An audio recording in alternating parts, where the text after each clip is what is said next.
First birthday order என்ன சொல்ல போகிறாங்களோ பிடிக்கும்ல, அப்படி தான் இருந்துச்சு எனக்கு.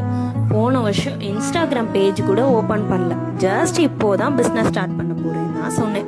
என் ஃப்ரெண்டு எதுவுமே யோசிக்கல, என் பொண்ணோட ஃபர்ஸ்ட் பர்த்டேக்கு நீயே கேக் செஞ்சு கொடு, ஃப்ரெண்ட் சைடில் என்னோட தான் ஃபர்ஸ்ட் ஆர்டராக இருக்கட்டும் சொன்னாங்க. ஃபர்ஸ்ட் ஆர்டர்ன்றது புதுசாக பிஸ்னஸ் ஸ்டார்ட் பண்ணவங்களுக்கு ரொம்ப பெரிய விஷயங்க. 1/2 kg ப்ரௌனிக்கு மேலேயே பேக் பண்ணாத நான் ஃபர்ஸ்ட் டைமாக 1.5 kg பேக் பண்ணேன். கருப்பு கோணியில் ப்ரௌனிஸ் லாப்பா பண்ணியிருந்தேன். டேஸ்ட் பண்ண எல்லாரோட ரிவ்யூஸும் அனுப்பியிருந்தாங்க.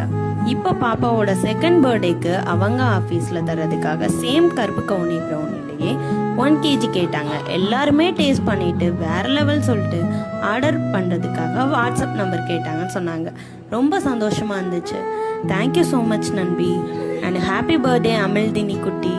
உங்களுக்கு ஃபர்ஸ்ட் ஆர்டர் யார்கிட்ட இருந்து வந்துச்சு சொல்லுங்கள் பேக்கர்ஸ். அண்ட் மறக்காமல் நம்ம பேஜை ஃபாலோ பண்ணிக்கோங்க.